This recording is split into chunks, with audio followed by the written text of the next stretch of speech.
क्योंकि आपको पहले मैंने देखा नहीं था। इस मुलाकात के बाद दोनों की मित्रता प्रगाढ़ होती चली गई थी। दोनों एक दूसरे को समझने और पसंद करने लगे थे। दोनों का एकमात्र उद्देश्य था भारत माता को विदेशियों की दास्ता से मुक्त कराना। दोनों को ही भारत माता के चरणों में अपना सर्वस्व समर्पण करना था। दोनों ही आकर्षक, मेधावी एवं अध्ययनशील थे, परंतु दोनों के चिंतन में एक अंतर था। एक और भगत सिंह प्रत्येक तथ्य को तर्क की कसौटी पर कसकर उसे ग्रहण करते थे, तो दूसरी ओर बटुकेश्वर दत्त भावनाशील थे। उनका मानना था कि यदि विश्वास हो तो फिर इसकी छानबीन क्यों की जाए।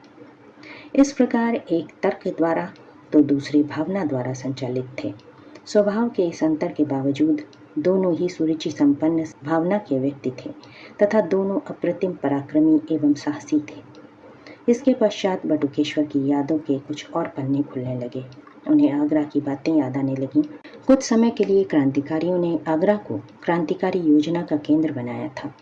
वहां उन लोगों ने 2 मकान किराए पर ले लिए थे। एक मकान कुछ सदस्यों के रहने के काम आता था और दूसरे मकान में बम निर्माण का कार्य होता था, जिनका उपयोग वे सरकारी खजाने लूटने के लिए या फिर अपने साथियों को पुलिस से छुड़ाने के लिए करते थे। इन बमों का प्रयोग कभी भी निहत्थों के विरुद्ध नहीं किया जाता था।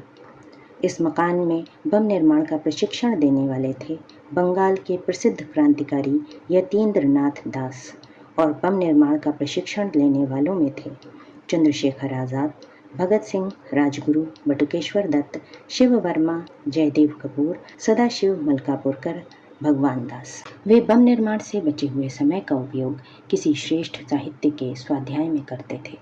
खाने पीने की चिंता किसी को थी ही नहीं। वैसे भी उन दिनों उनको भोजन कहाँ मिल पाता था। यदि मिल गया तो खा लिया और नहीं मिला तो भूखे ही सो जाते थे। उनके बीच कुछ क्रांतिकारी तो ऐसे थे जो भूख की आग को पानी पीकर शांत कर लेते थे, कुछ नहीं बोलते थे। उनमें से बटुकेश्वर दत्त, भगत सिंह और चंद्रशेखर आज़ाद भी थे।